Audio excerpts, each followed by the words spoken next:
Olá, meu nome é Marcele e vim tratar do tema parasita hospedeiro. Você sabe o que isso significa? O que é o parasitismo? O parasitismo se trata de uma relação onde nem todos serão beneficiados. Ocorre entre organismos de espécies diferentes. É uma associação de dois indivíduos em que um retira seu alimento do corpo do outro. E o que é os parasitas? São indivíduos que dependem de outro organismo para sua sobrevivência.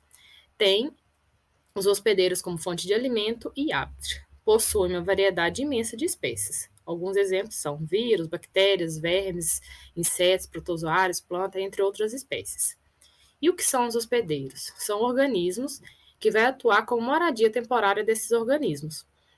Então, a gente pode ver aqui nesse ciclo de vida que o ser humano ele pode ser um hospedeiro, o porco, a vaca, tem várias espécies que servem como hospedeiros.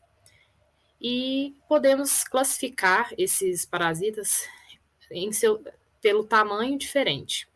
Temos os macroparasitas, que temos aqui como exemplo carrapato, piolho, tem alguns insetos também que vai encaixar, e temos uns vermes, as tênias, também vão encaixar em macroparasitas. E os microparasitas são aqueles que não são vistos a olho nu, como vírus, bactéria, protozoários.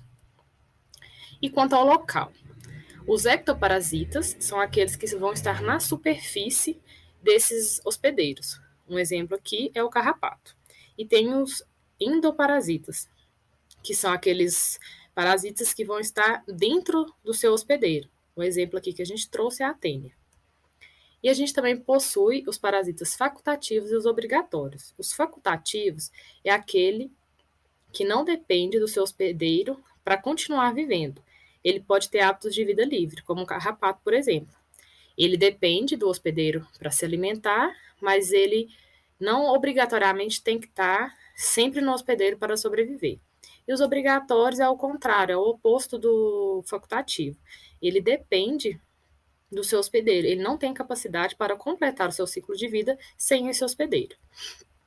A gente tem o ciclo de vida, que são o ciclo de vida direto, que você vai ter o hospedeiro definitivo, vai ter esses parasitas, os parasitas vão se reproduzir e vão infestar outro hospedeiro definitivo.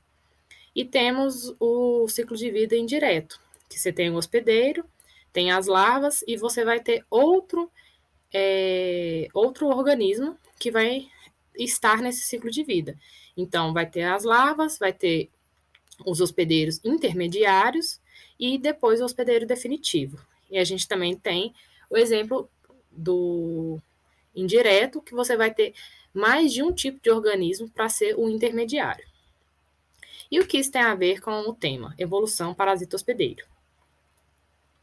Relação parasita-hospedeiro. Esses indivíduos possuem uma relação de coevolução. Isso quer dizer que os parasitas estão em constante evolução e assim podem maximizar infectividade e otimizar a virulência. E os hospedeiros devem evoluir rapidamente para diminuir a infectividade e a virulência desses parasitas.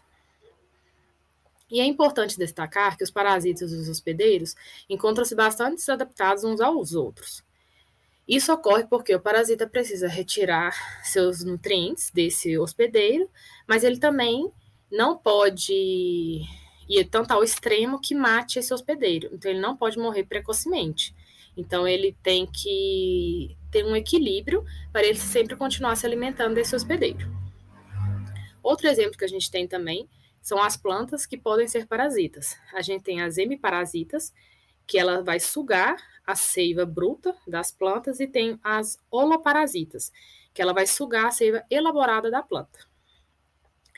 E aqui tem um exemplo de parasitoidismo, que são os fungos ubis. Os fungos ubis, eles vão usar alguns insetos para induzir a proliferação dos seus esporos.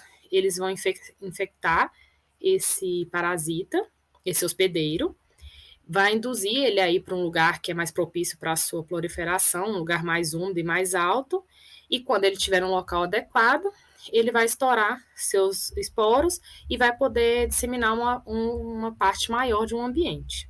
Obrigada, isso é tudo.